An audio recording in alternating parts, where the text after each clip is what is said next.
할렐루야.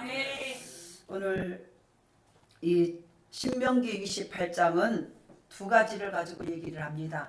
하나님의 명령에 대해서 순종하는 자에게 따르는 축복과 하나님의 명령, 말씀에 불순종하는 자에게 따르는 저주에 대해서 두 가지를 말씀을 하고 계세요.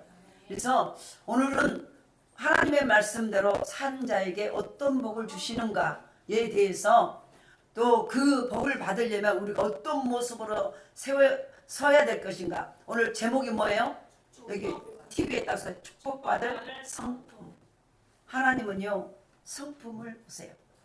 우리가 예를 들어서 며느리감이나 사위감을 찾을 때도요, 좋은 직장도 중요하고 좋은 학벌도 중요하고 좋은 가문을 왜 찾냐 하면 그 집안에 흐르는 좋은 기운들, 그 집안의 대대손손으로 이제는 저를 볼 시간이에요. 그 집안의 가문을 보는 것은 왜 가문을 보냐면은 그 집안의 조상적부터 그들의 모든 주변의 평가와 그들의 배움과 그 가풍에 흐르는 여러 가지 전통과 그들의 성품 모든 것들을 종합적으로 보기 위해서 가문을 보는 거예요. 그래서 그 가문에 혹시 이상한 병이 흐르지 않는가, 이상한 여러 가지 안 좋은 것들이 있지 않는가, 그래서 가문을 보는 거예요. 그 부모를 보고 그 조부모를 보고 그 모든 형제들을 보게 되는 거예요. 그 형제들이 무엇을 하느냐, 이것보다 더 중요한 게 바로 성품이에요. 그가 가지고 있는, 하나님은 우리의 성품을 통해서 복을 주셔요. 오늘 어떤 설교를 듣다가 또 제가 이제 한번 사진 어디를 한번 찾아봤어요. 그랬더니 2024년도 작년도에 올해의 단어, 작년 1년 동안에 2024년도에 가장 많이 쓰이는 가장 대표적인 단어가 뭘까? 그랬더니 그 단어가, 그것을 영국의 옥스퍼드 대학에 바로 이 출판부가 조사를 해봤어. 조사를 해서 하니까 가장 그 단어가 뇌썩음, 내가 썩었다는 거예요. 이 단어가 다시 말해서 브레인 노트라고 말을 하는 거예요. 뇌가 썩은, 이게 2020년 한 해에 가장 대표적으로 쓰인 단어라는 거예요. 뇌썩음. 충격이에요. 충격. 뇌가 썩었다는 얘기예요. 이 말은 무슨 말이냐면 뇌가 움직이지 않는다는 거예요. 왜요? 많은 TV 시청과 유튜브를 많이 봐. 하루에 보통 평균 하루에 2시간 이상씩 TV를 보고 유튜브를 보면서, 지금은 보세요, 유튜브 공화국이라고 말을 해. 이 휴대폰을 손에서 놓지 않아. 하루에 24시간을 말씀을 한 번도 안 봐. 근데 휴대폰은 놓지 않냐고 계속 유튜브를 보니까 내 머리가 다른 걸 내가 움직일 생각을 안 하는 거예요. 내가 운동을 하지 않아. 내가 어떤 것을 가지고 생각하고 고민하고 그러면서 그걸 통해서 더 건강한, 더 발전적인 어떤 것들을 이루기 위해서 내가 신경을 안 써. 그러다 보니까 내가 썩어간다는 거예요. 여러분의 뇌는 썩지 않으셨나요? 그러니까 보세요. 우리가 이걸 가지고 성경적으로 가지고 온다면 내가 축복받을 성품, 축복받을 삶이 되기 위해서는 저와 여러분의 모든 행동도 습관도 언행도 생각도 일하셔야 된다. 다시 말해서 불순종, 축복받은 성품이 뭐냐면 순종이라는 거예요. 순종은 하나님의 명령 앞에, 하나님의 말씀하심에 그대로 움직이는 것을 순종이라고 말해요. 근데 그 순종의 성품을 보시고 하나님은 우리에게 생육한 보석, 복을 들어가도 복을 받고 나가도 복을 받고 떡반죽거리 복을 받고 네 손으로 만진 것마다 잘 되는 역사를 이루신다는 거예요. 이게 얼마나 우리가 성품이 중요한지. 근데 이 성품이 곧 이 순종의 축복받을 성품이, 우리가 보세요, 내가 어려운 일도 늘 겪어보면 나중에는 거기에 그걸 이길 수 있는 자생력이 생겨. 제가 전에 전도사로 있을 때요, 날마다 막 10가정, 20가정을 신방을 하다 보니까 그때 신방을 할 때 주는 게 음료수였어. 음료수를 봉봉, 코코팜 이런 것도 전부 설탕물이잖아요. 그런데 그것을 가는 것만 집마다 10집에 가면 10집을 다 줘. 그래가지고 그거를 이제는 너무 하나 먹으면 배가 부르잖아요. 위가 막. 그러면은 두 번째 집에 가면 또 그걸 줘, 비싼 거를. 그러면 못 마셔. 못 마시면은 자기는 나를 처음 봤어. 처음 대접한 거잖아요. 근데 나는 이미 다른 집을 다 거쳐서 왔어. 그러다 보니까 뭐 안 마시면 너무 배가 아프고 막 위장이 이제 막 토할 것 같으니까 안 마시면은 본인은 처음 줬으니까 서운해. 그러니까 그거를요 가서 다 마셔. 그리고 와서 위장병이 생겨버린 거예요. 위장병이 생기고 그렇게 반응을 해주시니까 얼마나 감사합니까? 위장병이 생기는데 위장병으로 끝나게 나중에 보니까 제가 제 몸이 불어간 줄을 몰랐어요. 불어간 줄을 모르는데 어느 순간에 옷을 사면은 있잖아요. 28을 샀는데 나중에 보니까 28이 안 맞아. 허리가 29를 샀는데 29도 안 맞아. 어느 순간에 30을 입어야 돼. 근데 또 30을 또 한두 달 있다 가서 보면은 30이 꽉 조이기 시작한 거예요. 그래서 32를 사. 32를 샀는데 또 어느 순간에 이게 딱 조여가지고 그러니까 배가 너무 답답해. 그래서 34를 샀어. 진짜 이 얘기예요. 예, 증인이 저기 김영재 사모님이야. 34를 샀어. 34면은 지금 체중이 얼마나 나가는지를 여러분은 상상에 맡겨. 여기 34 나간 사람이 많을 거예요. 그래가지고 34를 이제 편안하게 입었는데요. 아니 어느 순간이니까 34가 쪼이기 시작한 거야. 어느 순간에 쪼여가지고 좀 답답한 거야. 이게 답답하니까 35가 없는가? 그리고 시작엔 35가 없어. 36을 샀어. 36이 낭낭하니 아주 좋아. 그래가지고 제가 여기 이제 대학원을 가려고 그 전도사 그 교회를 사임을 하고 있는데 어느 순간에 제가 사진을 찍었어요. 그 교회에서 전도사님 있을 때 사진을 찍은 사진을 보게 됐어. 사진을 보게 됐는데 제가 그 사진을 보고 나를 늘 볼 때는 몰랐죠. 근데 사진을 보니까 정확하게 나를 보고 제가 얼마나 놀래가지고 기절초풍해가지고 어디야 제 몸이 하나가 더 붙어있는 거야. 그때부터 제가 이제 살을 빼야 되겠다. 이거는 보기 완전히 이게 몸이 하나가 더 붙으니까 얼마나 웃기겠습니까? 그것도 이만한 건강에 무리가 온 거예요. 걸음을 못 걸은 거예요. 근데 그때도 제가 보세요. 차를 가지고 100m도 다 차를 가지고 다녔어. 근데 그때부터 어떻게 살을 빼야 될까? 운동을 해야 되겠다. 근데 제가 100m도 한번 걸어본 적이 없어. 100m도 차를 가지고 다녔어. 근데 그때부터 차를 안 타고 내가 운동을 해야 돼. 그리고 저기 두암동 뒷산에 있잖아요. 저기 지금 우리 백성도 집사에 올라갔던 거기 거기 팔각정 있잖아요. 거기까지 올라가는데 제가 어디게 거기 100m도 평지를 제대로 못 걸는데 그 산을 어떻게 올라가겠습니까? 근데 제가 결단을 했어요. 결단을 어떻게 했냐면은 누가 같이 운동을 하자 하면 그 사람이 안 가면은 나도 안 가죠. 안 가기를 바래. 예, 둘이 가면은 나는 가기 싫은데 그 사람이 가자면 할 수 없이 가야 되는데 그래서 둘이 아니고 나 혼자 해야 되겠다. 이 결단을 하고요. 이제 거기 뒷산은 저 위에 목적지까지 팔각정까지 올라오려고 결단을 했는데 바로 정면으로 직선으로 못 가. 그래서 여기 4단지 주공 4단지 쪽으로 이렇게 돌아가지고 가. 근데 4단지 뒤에 그쪽에가 좀 평지가 있어요. 거기까지가 한 150m? 뭐 그 정도 돼요. 근데 거기를 못 가. 별로 이렇게 경사지고 살짝 이렇게 평지예요. 그러는데 거기를 못 가서 그 뒤에 여기 어디 고가다리 밑에서부터 사단지 쪽으로 올라가는 이렇게 해서 이렇게 올라가야 돼. 근데 여기까지 가는데 100m나 150m 정도 된 것 같아. 거기 150m를 못 가는 거예요. 못 가는데 10번을 쉬어서 갔어. 걸음을 못 걸어. 왜냐하면 운동 근육이 다 빠져버린 거예요. 운동 근육이 다 빠져버리고 지방만 가득해버린 거예요. 그래서 허리 둘레 36, 정확하게 말하면 35.5 그렇게 생겨가지고 거기서 하는데 이걸 10번을 쉬어가는데 그냥 마라톤 하고 온 사람, 마라톤을 다 돌고 온 사람처럼 할딱거려버려. 숨을 못 쉬어. 얼마나 힘든지. 그래서 거기를 10번을 쉬어서요 거기까지 갔어.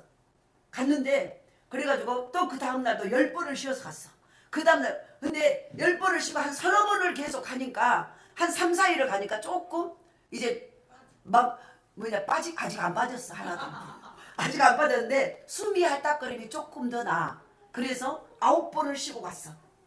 바로 못 가. 그리고 9번을 한 대여섯 3, 4일 5일을 갔어. 가니까 9번 쉬고도 이제 조금 땀이 덜 흘려. 그래서 8번을 쉬고 갔어. 그런 식으로 해갖고 2달을요 거기를 이제 한 번도 안 쉬고 갈 정도로 2달을 걸렸어. 그리고 2달을 가니까 거기서 50m씩 늘렸어.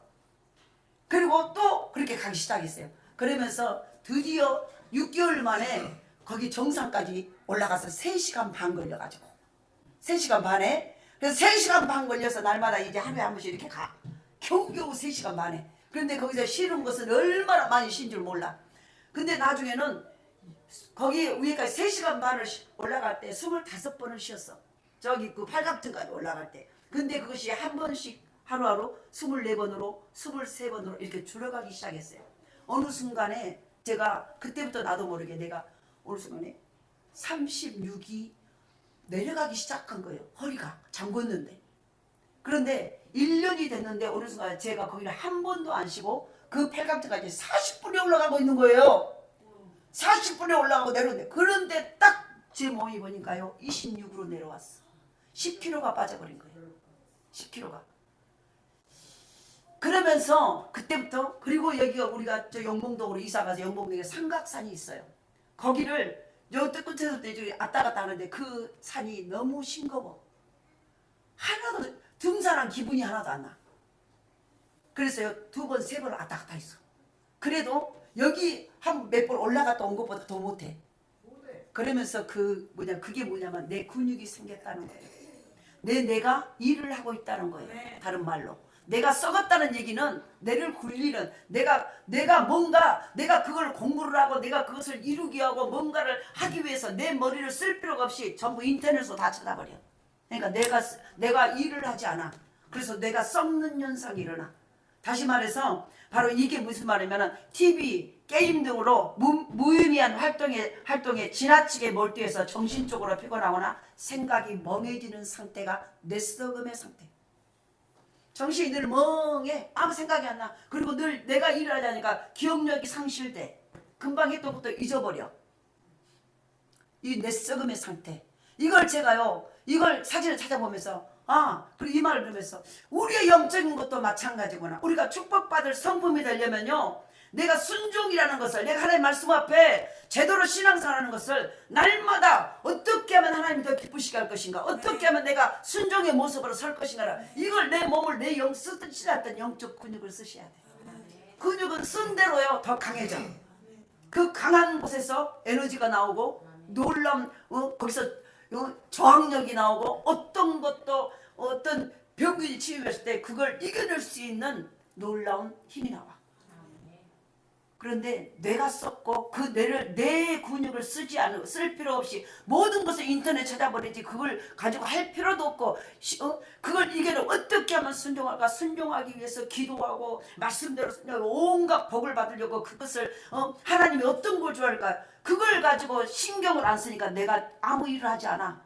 그냥 무엇을 입을까, 무엇을 마실까, 무엇을 어떻게 하면 편할까 이것만 생각해. 그러니까 내가 정지 상태. 내가 일할 필요가 없어. 일할 필요가 없으니까 치매와 이 내 모든 병은 더 많이 와. 왜? 내가 쓰지 않으니까. 마찬가지로 예수 믿으면 잘 되고 예수 믿고 말씀대로 살면 하나님의 잃어버린 에덴이 회복되어지고 가는 천국이 우리 죽어서 가는 천국뿐만 아니라 오는 천국. 우리 이걸 아셔야 돼요.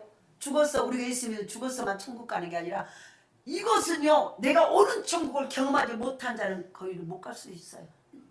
오는 천국은 무슨 말이냐? 내가 예수를 믿고 말씀대로 살면은 내게 지금까지 잃어버렸던 내 몫인데 내가 먹지 못하고 취하지 못한 놀라운 하나님의 복을 내가 살면서 내가 신앙생활로 지금 눈 뻔히 뜨고 다 받아 누린다는 거야. 받는다는 거야. 이게 바로 오는 천국이에요. 이 오는 천국을 받으셔야 돼. 오늘 또 이 한 주간의 말씀 통해서 오는 천국을 경험하는. 그래서 병든 자는 치유받고 문제 있는 가정 문제가 해결되어지고 답답할 컬컬한 심령이 하나님의 기쁨과 감격함으로 넘치는 이 은혜가 넘치기를 원합니다. 그래서 보세요. 우리가 날마다 이 뇌썩음의 상태가 있으면 안 된다는 거예요. 여러분의 뇌가 지금 썩어 있는지 진단하셔봐. 바로 나와버려. 바로 내가 봐도 알겠는데요. 내가 썩었는지 안 썩었는지. 그래서 우리는요 나를 던질 때 치유가 일어나. 내가 말씀 앞에 순종으로 나를 던질 때 그때부터 내 안에 영적 근육이 생겨. 내가 운동으로 나를 던질 때 지방은 빠지고 근육이 생겨서 이제는 어떤 그 뒤로는 살이 별로 찌지 않아. 한 번 운동으로 뺐기 때문에 조금만 관리하면요 정상으로 다시 돌아와. 그래서 우리는요 오늘 말씀으로 돌아갑니다. 축복받을 성품, 한 개인이 가지고 있는 성품과 하나님이 주시는 축복 사이에는 밀접한 관계가 있다는 사실을 우리는 성경을 통해서 확인할 수 있어요. 뭐라고요? 하나님의 모든 축복, 성품과 하나님 주시는 축복 사이에는요 반드시 밀접한 관계가 있다는 거예요. 그러니까 내 성품이, 내가 지금 내 성품이 하나님이 기뻐하는 성품으로 서 있는, 이게 너무 중요하다는 거예요. 여기에는 바로 축복과 밀접한 관계가 있다는 거예요. 특히 오늘 본문의 신명기에는 집중적으로 성품에 대해서 말하고 있는 거예요. 그러니까 성품이 얼마나 중요하면 이 신명기 전체가 내용이요 사는 우리 인간의 성품에 대해서 얘기를 하세요. 강조를 하고 있다는 거예요. 신명기 4장 29절에 보면 마음을 다하고 성품을 다해 하나님을 구하며 만난다고 말씀해 주셨고요. 신명기 6장 5절에 보면 너는 마음을 다하고 성품을 다하고 힘을 다하여 내 하나님 여호와를 사랑하라고 있고, 신명기 11장 13절에 보면은 내가 오늘 너에게 명하는 내 명령을 너희가 만일 청종하고 너희 하나님 여호와를 사랑하여 마음을 다하고 뜻을 다하여 하나님을 섬기면 바로 뭐세요? 하나님이 복을 주시겠다고 말을 하고, 신명기 20장 16절에도 오늘 내 하나님 여호와께서 이 기류와 법대를 행하라고 내게 명하셨는즉 그런즉 너는 마음을 다하고 뜻을 다하여 행하라. 다시 말해서 성품을 보신다는 거예요. 네가 어떤 성품인가를, 이게 얼마나 중요한지. 그래서 우리가 날마다 하나님을 간절히 찾고 갈망하고 더 알아가고 더 사랑해야, 그리하면 우리의 모습 속에서 하나님의 형상이 회복되어지고 하나님은 그런 우리를 세상을 밝히는 아름다운 도구로 사용하신다는 거예요. 하나님은 왜 우리를 너는 더 나를 알아, 더 나를 갈망해, 더 나를 사랑해 라고 잘 들어보세요. 하나님이 계속 말씀을 통해 너는 나를 더 사랑해, 너는 좋은 성품을 갖고 나를 더 닮아가, 너는 나의 빛의 삶을 나 알기에, 나를 사랑하기에 더 온 마음을 다해, 성품을 다해, 뜻을 다해, 이렇게 말하는 것은 무슨 냐면은 그렇게 해야 우리 안에서 하나님의 형상이 회복돼. 우리를 보니 그러잖아요. 하나님이 보입니다. 이게 보여야 된다. 하나님이 보여야 우리의 모습 속에 하나님의 형상이 드러날 때 하나님은 우리를 세상을 밝히는 빛으로 사용하신다는 거예요. 세상을 밝히는 빛으로 사용하기 위해서 우리에게 보세요. 물질도 주시고 능력도 주시고 모든 걸 주셔서 환한 등경에 놓인 등불처럼 빛을 발하게, 와, 저 가정이 예수 믿더니 저렇게 됐네. 와, 저 가정이 그렇게 핍박 가운데, 핍박과 환난 속에 예수를 제대로 믿고 예배 가운데 저렇게 됐네. 등경에 있는 불처럼 밝힌다는 거예요. 그래서 보세요. 이걸 하기 위해서, 다시 말해서 귀로만 듣던 하나님의 역사, 남의 간증만 듣던 남은 이런 복을 받았어, 예수를 믿고 저런 복을 받았다, 저 자녀들이 저렇게 됐다는 말만 듣던 그것이 실제적으로 내 가정 속에서 일어나. 귀로만 듣던, 내가 남의 소문만 듣고 남의 형편 누구는 저렇게 잘 됐어 하는 귀로만 듣던 것을 이제 내 눈으로 내 가정에서 보게 되는 거예요. 왜 이렇게 되려면 뭐예요? 네가 축복받을 성품으로 바꿔자라. 이렇게 성품으로 바꿔자라는 것이 아까 말했어요. 늘 말하는 것은 네가 날마다 나를 찾고 나를 더 갈망하고 나를 더 사모하고 더 알아가기를 원하고. 우리가 보세요. 우리가 부부는요 처음에는 전혀 다른 사람들이 만나는데 10년 살고 20년 살고 30년 살고 둘이 나중에 전혀 딴판이었는데 나중에 보면은 얼굴이 닮아가 있어. 왜 그럴까요? 한 곳을 바라보고 같은 생각을 하고 같은 음식을 먹고 같은 공간에 있기 때문에 어느 순간에 닮아가. 근데 닮아가는 게 두 부류야. 너무 미워해도 닮아가. 그래서 우리가 부부가, 그래서 보세요, 닮아가는 거예요. 마찬가지예요. 왜 하나님이 우리가 내 마음 가운데 하나님을 생각하고 하나님을 사모하고 그분을 더 알기를 원하면 우리가 누구 닮아가요? 하나님을 닮아가. 그래서 보세요, 당신 얼굴에서 하나님이 보입니다. 그렇게 우리 안에 하나님이 보일 때, 우리의 삶 속에 하나님의 형상이 회복되어질 때, 그때부터 하나님은 우리에게 축복을 주기 시작하신다는 거예요. 이해되시죠? 그러면 우리의 삶 속에 어려움과 고통과 때로는 질병이라는 여러 가지 문제, 호주머니가 물질이 어려운 이 여러 가지 문제를 통해서 하나님은 나를 고생시키려고 하는 의도가 아니라 뭐라는 거예요? 그걸 통해서 네가 나를 더 찾아. 그 문제를 해결하기 위해서 나밖에 없어. 그 문제를 해결하기 위해서는 나 하나님밖에 없어. 그 문제로 너희가 나를 더 찾아. 하나님을 더 찾고 찾아서 결국 누구도 함께 하기 위해서 하나님 당신을 닮아서 닮아야만이 나를 하나님의 복을 주어서 하나님의 빛된 삶으로 나타내시기를 원하시는 하나님의 계획 가운데 있다는 거예요. 이게 딱 깨달아질 순간 지금 우리 안에 오는 어려움과 고통과 환란은 그것 때문에 좌절하고 낙심하고 넘어지는 요건이 아니라 네. 와, 그러니까 우리는요 영적 눈이 열리셔야 돼요. 네. 우리는 눈이 두 개 있어요. 이 하나 둘 이게 아니고 영으로 눈으로 지금 내 눈에 보이는 육적인 눈이 있는가 하면 아 수화가 있네. 이 육적인 눈이 와 내 영적인 눈. 네. 영적으로 하나님의 눈으로 볼 때 그걸 보이지 않는 것을 볼 줄 아는 눈이에요. 네. 이 눈이 열리면은 내게 오는 고난과 아픔과 호주머니가 빈 호주머니 때문에 이것 때문에 시험 들고 이것 때문에 살겠네 죽겠네 못 살겠네 하냐 아니고 이 호주머니 빈 이유가 뭘까? 하나님이 잠시 내 가정에 물질을 딱 마르게 하는 이유가 뭘까? 나의 육체를 힘들게 하는 이유가 뭘까? 자녀를 통해서 때로는 모든 환경을 통해서 나를 잠시 멈추게 하고 나를 어렵게 내가 뭔가 가뭄 가운데 있게 하신 이유가 뭘까를 생각하셔야 돼요. 이거는 영적 눈이면 그걸 볼 수 있게 돼. 근데 육의 눈만 밝고 영적 눈이 감겨 있으니까 보여주는 우선 없는 것 같고 살건대 죽건대 난리요. 단세포 초등학교 1학년 수준 유치원 수준 유치원생에게는 내 자식이어도 내 재산을 마음대로 쓸 수 있는 권한이 없어. 그 몫으로 줄 수는 있어요. 그런데 후견인을 세워버려. 네 마음대로 쓸 수 없어. 왜? 넌 아직 어린아이니까. 너는 미성년자니까 네 마음대로 니도 네 이름으로 된 내 집을 네 이름으로 해놨지만 네 마음대로 쓸 수 없어. 그래서 거기다 후견인 어른을 딱 세워버려. 그 허락을 맡아야만 가져다 쓸 수 있어.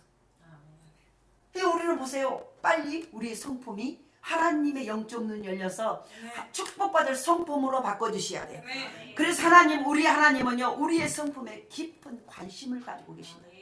하나님은 우리의 성품에 관심을 갖고 계세요. 그러니까 날마다 일어나는 모든 한 주간의 삶 속에서 하루하루 24시간에 나의 표정과 나의 언행심사 말하고 행동하고 생각하고 일하는 모든 언행심사 이 모든 것들 하나님 그 속에서 이 모든 일 가운데 네 마음 성품이 네 마음이 네 자세가 네 태도가 지금 어떠한가를 감찰하고 계신다는 거예요. 이해되시나요? 왜요? 그 성품에 관심을 가지고 계시다. 왜? 그 성품을 통해서 그 성품 안에 성품이라는 그릇 안에 하나님의 놀라운 것들을 하나님의 좋은 것들을 채워주시기를 원하신다는 거예요. 그리고 그 성품에 대해서 뒤하여 하나님을 사랑하라고 말씀하신다는 거예요. 그러면은 아니 성품을 보신다는데 성품을 말하면서 우리의 성품에 대해서 말하면서 잘 들어 우리의 성품에 대해서 말해서 너 나를 사랑해라고 하나님이 말한다는 그러면 내 성품과 하나님을 사랑하는 것과 뭔 관계가 있냐는 거죠. 우리가 누군가에게 우리를 소개합니다. 우리가 처음 어떤 장소에 가면 나를 딱 누군가 소개 좀 하세요 하고 소개를 해. 소개를 하면서 자신이 어떤 사람인지를 장황하게 설명하는 것보다 우리 자신을 더 잘 설명하는 것이 있어요. 그게 뭐냐면 그것은 그동안 내가 보여주고 살아온 나의 성품을 말하는 거예요. 그러므로 성품은요 나의 인격을 보여주는 창문과 같아요. 성품은 나의 인격을 보여주는 창문과 같다. 주어진 상황에 좌우되지 않고 그래서 건강한 성품 바로 신앙인다운 성품을 갖춘 사람은요 다시 말합니다. 우리의 성품은 나의 모든 인격을 보여주는 창문과 같다는 거예요. 그러니까 창문을 통해서 안에가 뭐가 있는가를 다 창문만 딱 열면 다 보여. 그러잖아요. 그 집 안에 안 들어가 봐도 창문을 한번 쫙 열어봐. 그 안에 뭐가 있는지 농이 어디가 있는지 식탁이 어디가 있는지 이불을 개 있는지 안 개 있는지 집안이 더러울 때 다 보여버려. 그런 것처럼 건강한 성품 신앙인다운 예수 믿는 자다운 성품을 갖춘 사람은 자신에게 주어진 상황에 좌로나 우로나 치우치지 않아. 어떤 문제 안에 흔들흔들하지 않는다는 거예요. 않고 하나님의 기준에 의해서 움직인다는 거예요. 그러니까 보세요. 건강한 성품. 그럼 내 성품이 건강한 성품이 되는데 그 건강한 성품은 바로 건강한 성품 하나님의 복받을 만한 성품은 뭐냐면 첫 번째로는 어떤 주어진 상황에 좌우로 흔들리지 않아. 흔들리지 않고 하나님의 기준에 의해서 움직여. 사람이 나를 어떻게 판단하느냐보다도 하나님이 나를 어떻게 보시느냐가 더 중요해. 우리는요 사람을 너무 의식해. 내가 예수를 믿고 무슨 문제가 생기고 뭔 일이 생기면은요 하나님이 이럴 때 내가 이렇게 할 때 하나님이 나를 어떻게 보실까 보다 우선 앞에 있는 사람을 의식해. 그게 아니라는 거예요. 앞에 있는 사람은 우리가 똑같은 인간이에요. 근데 하나님은 보이지 않는 곳에서 지금도 나를 지켜보고 계신다는 거예요. 너 혼자 있을 때 너는 누구냐 이 말이에요. 제가 늘 얘기했잖아. 당신은 혼자 있을 때 누구십니까? 당신은 혼자 있을 때 어떻게 하고 계십니까? 당신은 혼자일 때 무엇을 하고 있습니까? 그게 나예요. 그게 나. 그게 그 혼자 있을 때 내가 복 받겠느냐 못 받겠느냐 내가 알아. 내가 무슨 생각을 하고 있고 내가 무엇을 하고 있고 어떤 삶을 살고 나 혼자 있을 때 당신은 누구인가? 이게 나예요. 이게 나의 현실을 만드는 조건이에요. 그러니까 우리가 잘 생각해 보셔야 돼요. 그래서 사람이 나를 어떻게 판단하느냐보다 하나님이 나를 어떻게 보시느냐는 것이 모든 결정의 기준이 되는 사람이 건강한 성품을 가진 자. 건강한 성품을 가지셨나요? 하나님이 나를 어떻게 보실까? 하나님이 지금 나를 어떻게 생각하고 계실까? 이거 기준으로 삼고 있는 자가 건강한 성품을 가진 자. 건강한 그릇, 깨끗한 그릇이 되어야 하나님의 축복이 그 그릇에 담겨요.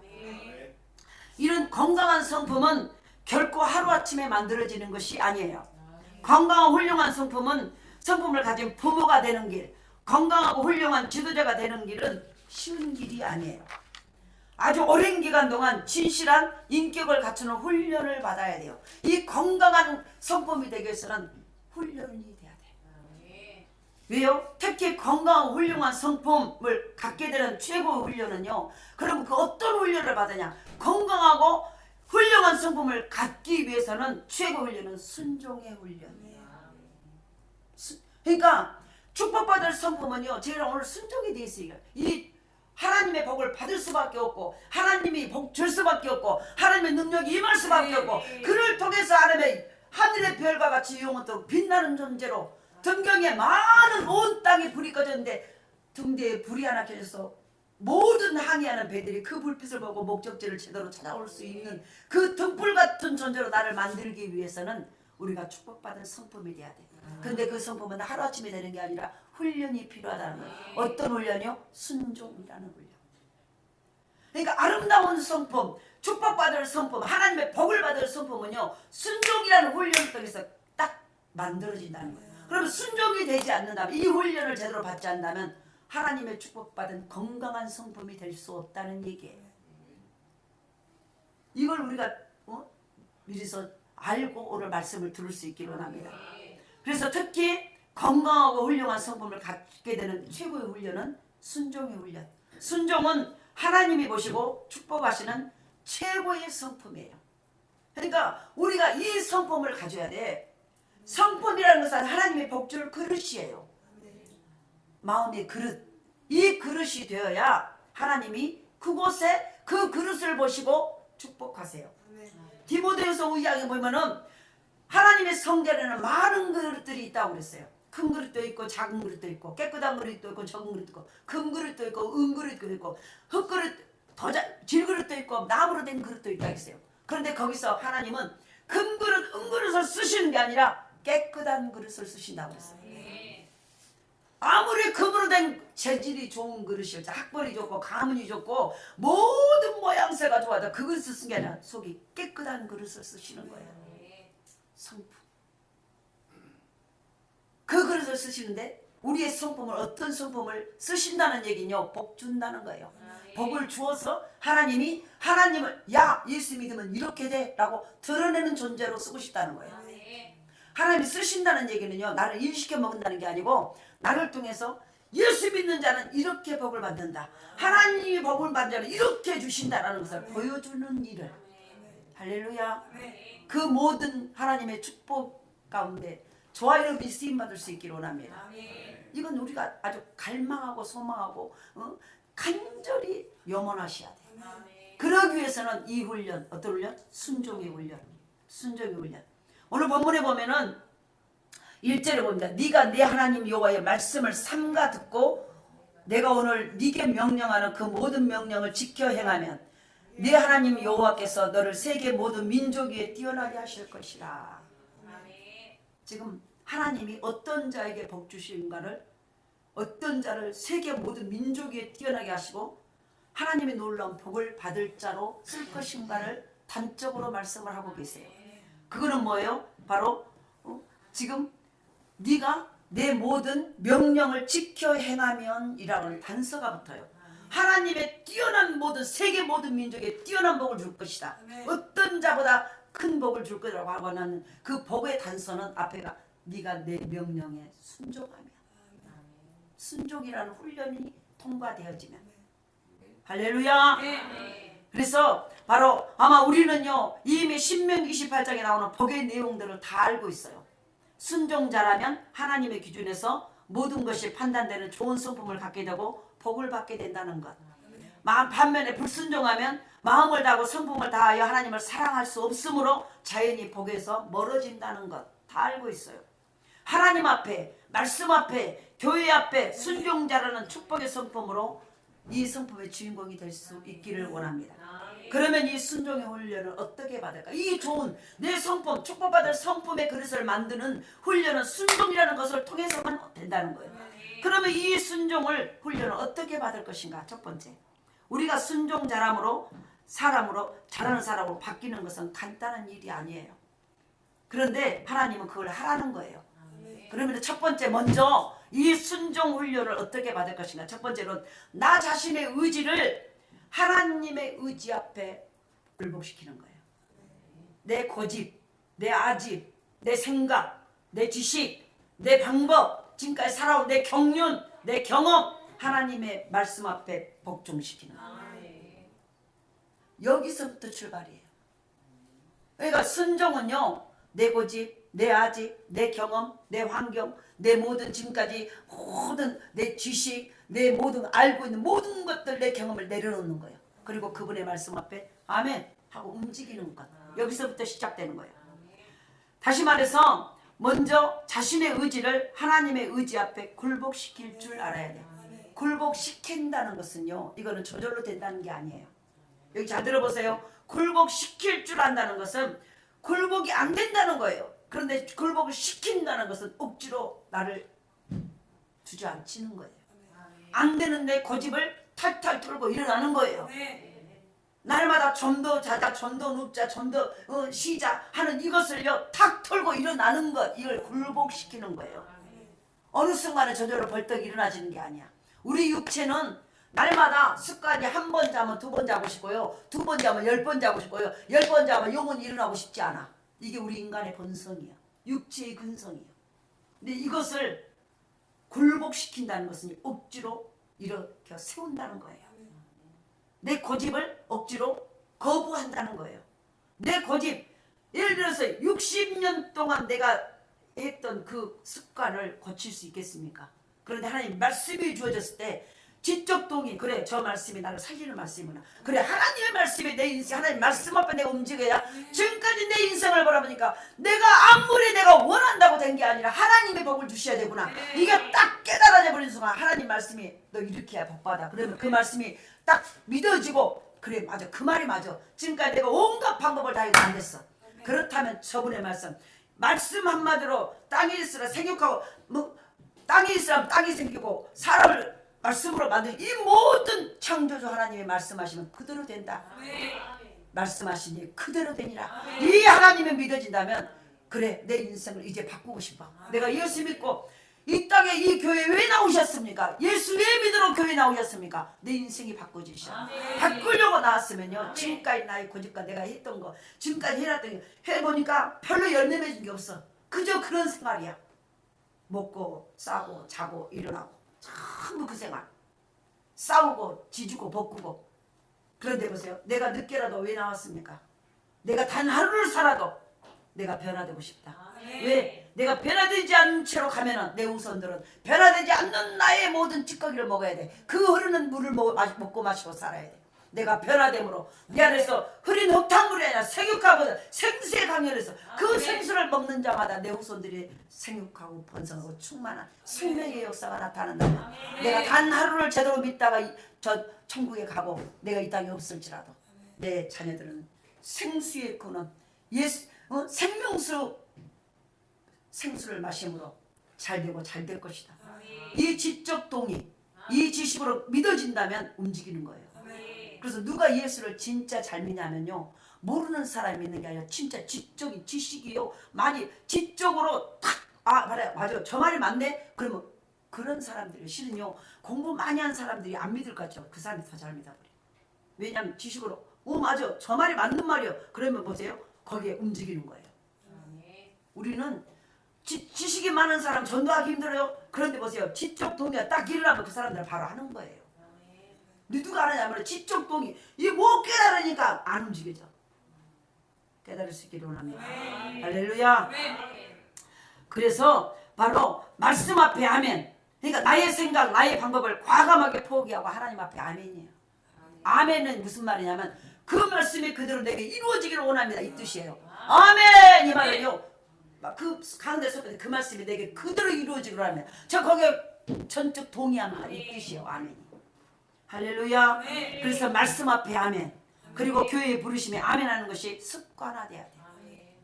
우리가요 안 되는 것이 계속 습관이, 그 습관이 나중에 내 인생을 바꿔버려.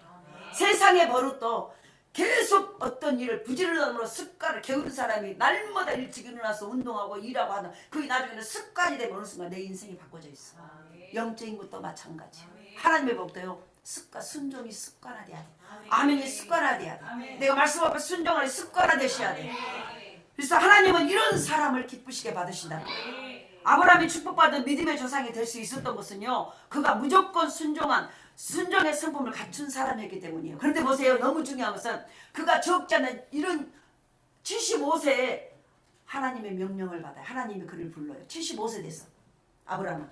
그런데 하나님이 명령을 받고요 지금까지 살아온 삶의 터전을 떠나라고 말해. 그런 99세의 할례를 받아요. 고충을 감수한 순종한 사람이었어요.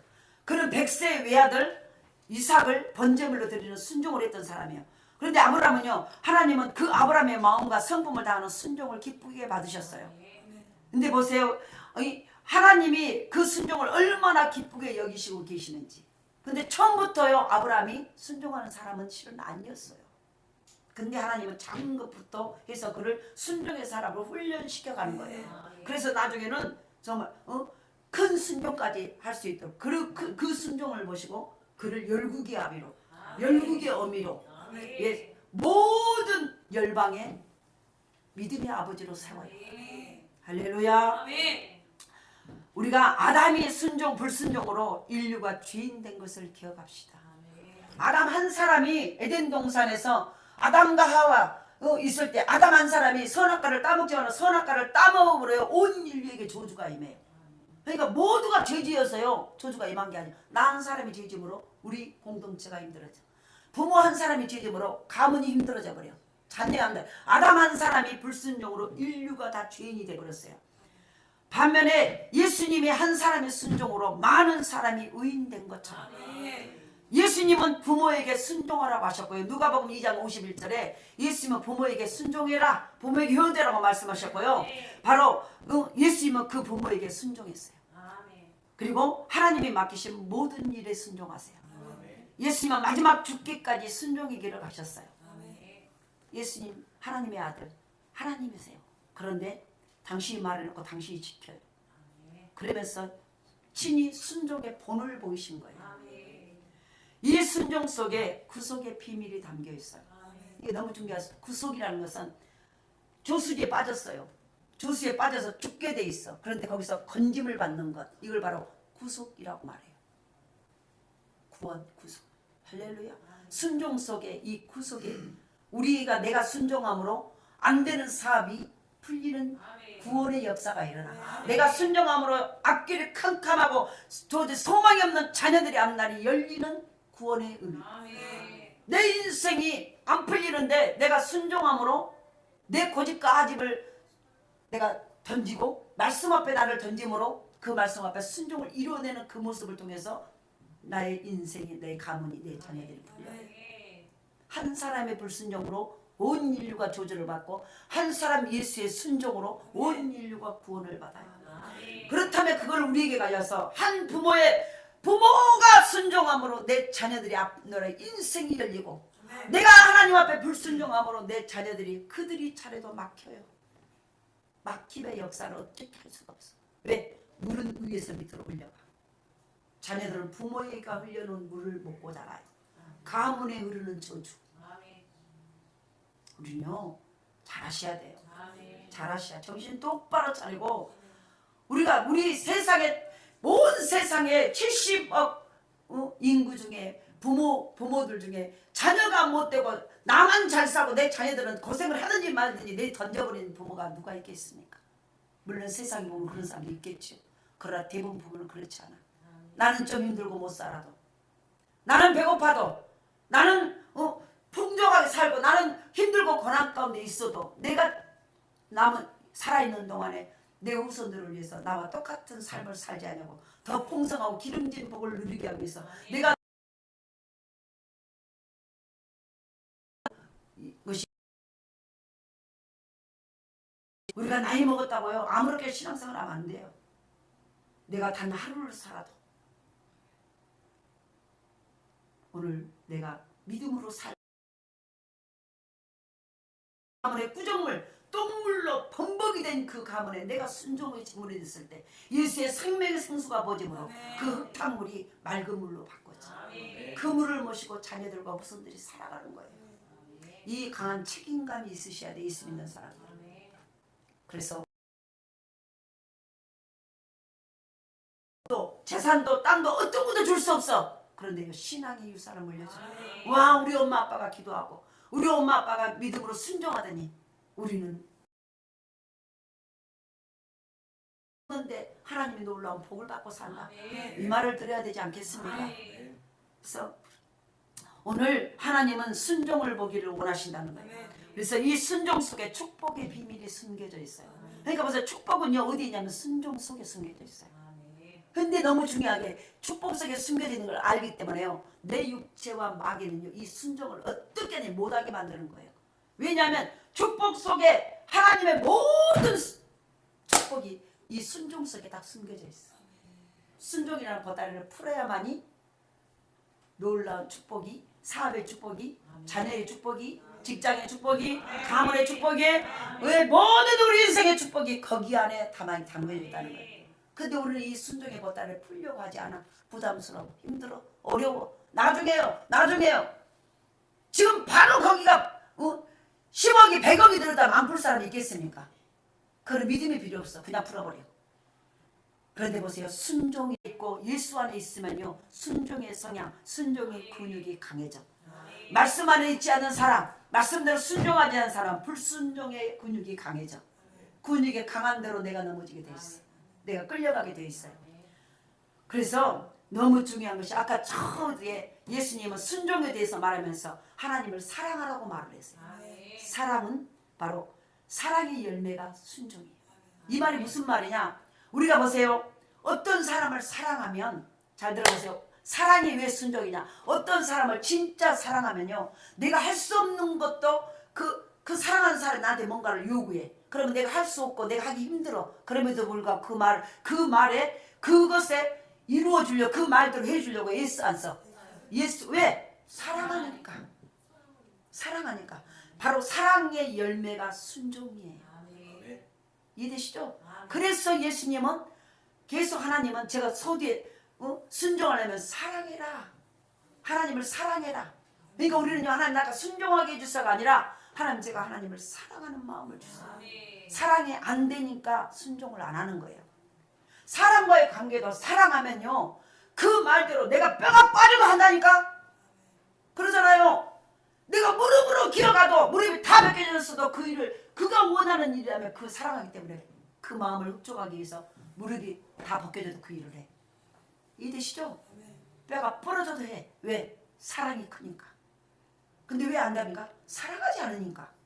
마찬가지예요. 순종은 사랑의 열매. 하나님을 사랑하면 하나님 말씀 앞에 순종할 것이고, 주의 종을 사랑하면 교회를 사랑하면 그 말씀 앞에 순종할 것이고, 사랑의 마음이 없으면 순종치 못한다. 그러므로 순종하려고 애쓰기 이전에 사랑하려고 애써라. 부부간에도 부모 자식 간에도 사랑하면요 순종이 되는 거예요. 새끼들도요 왜 말 안 들은지 압니까? 지식적으로 너 나 사랑하지 않지 왜 사랑 안 해요? 그런데 왜 말 안 듣냐는 거예요. 사랑하면은요 내가 좀 힘들고 부당해도요 그 마음을 흡족하게 하려고 하는 거예요. 결국 그 순간에 뭐야? 사랑이 없어졌다는 거예요. 옅어졌다는 거예요. 이해되시죠? 사랑하면은 사랑하니까 부모가 새끼를 사랑하니까요 그 새끼가 난장에서 모든 사람의 돌팔매질을 다 당하고요 다 죽이려고 하면 나는 그를 싸. 온몸으로 부모가 그 돌팔매를 다 맞고 아이를 낳아도 품에 딱 하나. 왜? 맞지 못하게. 왜요? 그 돌팔매를 맞는 것보다 내 아이가 고통당하면 더 아프니까 내가 그걸 맞는 거예요. 왜요? 사랑 때문에. 그를 위해서 뭐든지 다 할 수 있다는 거예요. 하나님 사랑하십니까? 하나님 사랑하십니까? 교회를 사랑하십니까? 말씀을 사랑하십니까? 사랑하면 되는 거예요. 사랑하면 되는 거예요. 그래서 어느 날 하나님이 어느 날 우리에게 무언가를 명령하실 때 그것은 결국 우리의 유익을 위해서라는 점을 잊어서는 안 돼요. 우리는 뭔가 하나님이 성령이 우리의 감동을 때 부담스럽다고 말해요. 부담스러우니까 딱 제껴버려 다음에요. 제껴버려. 그런데요 그것은 하나님의 유익을 위해서가 아니라 우리의 유익을 위해서라는 거예요. 너무나 사랑하시게 명령하시고 순종하라고 하시는 거예요. 너무나 우리를 사랑하시게. 우리는 그 사랑을 지금 가지고 계십니까? 그 사랑 누리고 계십니까?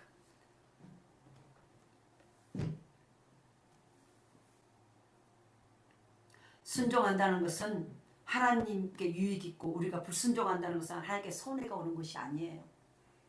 우리가 하나님께 순종한다 하나님께 뭔 유익이 되고 우리가 불순종 하나님께 손해가 입은다고 착각해요. 내가 안 하면은 뭔가 손해가 온다고 착각해요. 그렇지 않아요. 하나님은 오직 우리 자신의 유익, 복받고 사는 삶 그것을 위해서요 순종하라고 말하는 거예요.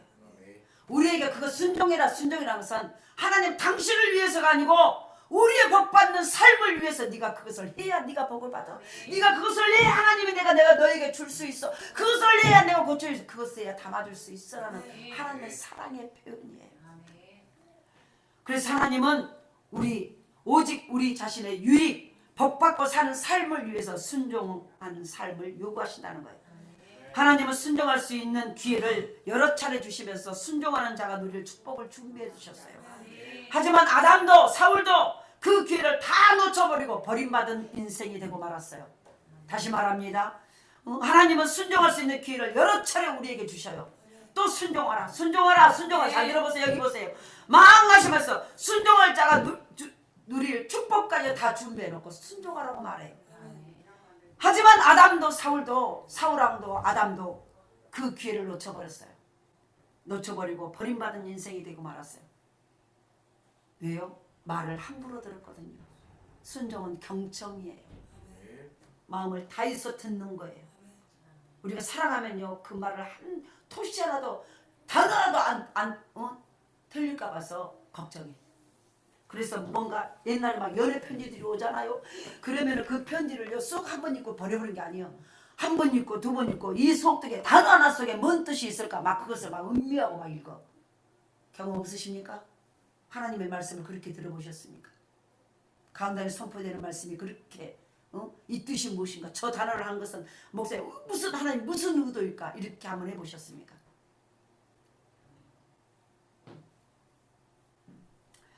잘 듣되 순종할 것을 전제로 들은 거예요. 경청이라는 건 뭐냐면 잘 듣되 순종할 것을 전제로 듣는 것이 경청이야. 경청하십니까? 모든 말씀은요 순종하려고 듣는 거예요. 제가 말했죠. 성경은 왜 읽냐? 순종하려고. 말씀을 왜 듣냐? 순종하려고. 모든 걸 순종하기 위해서 보는 거예요. 보고 듣는 거예요. 그래서 말씀을 맺습니다. 우리는 잘 듣되 순종할 것을 전제로 들으시라는 거예요. 이것이요 자아가 죽고 바로 즉 죽은 성품, 축복받을 성품을 가진 사람의 자세예요. 내 고집과 내 아집이 펄펄 살아있으면 축복받을 성품이 되지 못해요. 하나님의 축복은 우리 집으로 수레의 축복을 싣고요 빙빙 우리 집 울타리 밖을 돌아 집 주변만 돌아. 어디에가 순종의 문이 열려 있는가? 잘 보세요. 이 수레에다가 하나님의 놀라운 우리 가정으로 축복을 수레에다 가지실 거요. 우리 집으로 들어오려 빙빙빙 수레를 뱅뱅 돌려. 그런데 축복의 문이 열린 곳으로, 순종의 문이 열린 곳으로, 그 순종의 문으로 들어오는데 문이 열리지 않았어. 그러니까 계속 뱅뱅 돌다가 보니까 나중에 들어올 곳이 없어. 못 들어오는 거예요. 못 들어오는 거예요. 듣고 그대로 해야겠다는 마음가짐을 가지면 더 잘 들을 수 있어요. 우리가 점쟁이한테요, 사람들이 점쟁이한테 가서 내 인생과 사업 잘 되겠습니까? 이 자녀 이 사람하고 결혼시켜야 되겠습니까? 이 사업하면 요 집이 좋겠습니까? 막 아주 문제가 있으면 점쟁이한테 막 가잖아요. 점쟁이한테 갈 때 간 사람들이 막 이제 막 복채를 가지고 복채 얼마 해야 돼? 물어봐. 근데 한 번도 헌금을 얼마 해야 되니 누가 물어보지를 않아. 복채 얼마 해야 돼? 제가 지금 돈 말하는 게 아니에요. 여기서 헌금 안 해도 돼. 보세요. 복지 얼마 해야 돼? 얼마 해야 돼? 그리고 혹시 적금에 하면 전기가 잘 안 나올 것 같아서 두근두근 막 있는 거 없는 거 막 준비해가지고 가가지고요. 어떻게 합니까? 점쟁이가 말하면 쌀을 이렇게 해가지고 생이라고 생시대봐. 그러면 아주 무릎 다 꿇고 겸손하니 앉아서 해. 혹시 너글레게 하고 앉아있으면 전개가 안 나오고 말을 안 해줄까 봐서 아주 겸손하게 무릎 차고 언제 봤다고 자기가 무슨 그 사람을 공격하는 무릎 차고 공손하게 말도 얼마나 조신하게 만져가지고 몇 년 몇 월 며칠 60년 8월 8일생이에요. 이렇게 얘기해.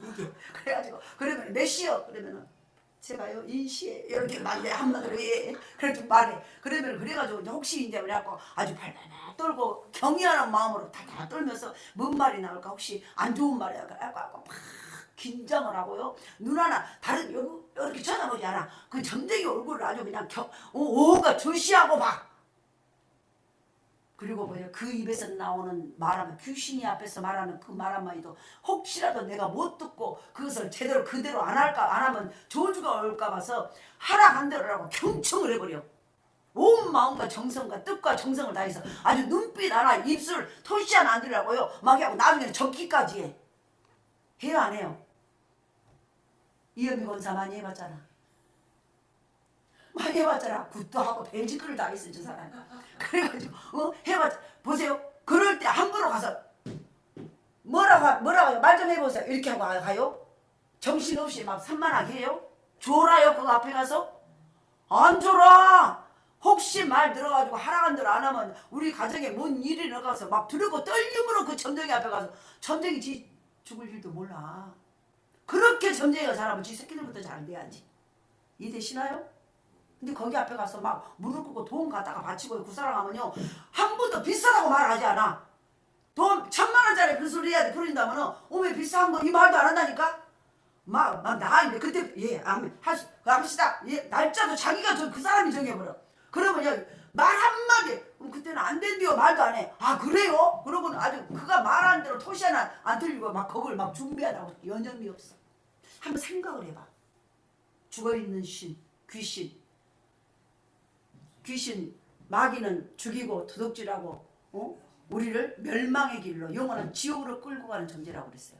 근데 하나님은 살아계신 하나님 우리를 잃어버린 모든 천국을 다시 회복시켜 주시고 우리가 생육하고 번성하고 충만한 하나님의 복을 주신다는 우리의 창조주 하나님이에요. 그분의 말씀은 어찌나 그렇게 지나가는 개가 짖는 걸 쳐다보기를 한다. 개가 혹시 자기 물까 봐서. 근데 하나님이 끊임없이 말씀하여도 여기를 딱 막아버려. 내 형편과 처지 따라서 막아버려. 다음에요. 우리 인생의 복은 하나님이 주신다고 인생의 생사여탈권을 가지신 그분 앞에 우리가 그렇게 나아가냐는 거예요. 한번 생각을 해보시오. 그 전쟁의 말 앞에 자기 생명도 어떻게 될지 모르는 인생이 어떻게 남의 인생을 갖고 좌지우지합니까? 근데 그 앞에서 벌벌벌벌 떨고요. 그가 하라는 대로 그래가지고 막 부적도 막 몇백만 원씩 주고 막 해가지고 그 벽에 밑에 놓고 지갑에 놓고 다니라 하면 그것도 그렇게 막 몇 개를 만들어가지고 나한테 해봤냐고? 나는 안 해봤지만 2번을 가봤어. 근데 내가 간 게 나가 우리 큰언니 따라서 갔어. 큰언니가 하도 가니까 내가 너 나 좀 따라갈래? 그랬는데 따라갔는데 다른 사람 오는데 나를 봐줘. 아이고 이 아가씨는 엄청 크게 될 사람이네. 알기는 잘하네. 내가 그래서 그러고 아원했어. 근데 보세요. 2번 따라가서 봤어. 나는 내가 그래서 왜냐면 내 속으로 그랬어. 니들 나 그때 예수 안 믿을 때예요. 아무튼 우리가 하나님의 말씀을 깃발 하나 세워놓고 있는데 그 점쟁이의 말 들은 만큼 경청하냐는 거예요. 우리 스스로가 생각을 해봐. 내가 복을 받을 수 있겠는가?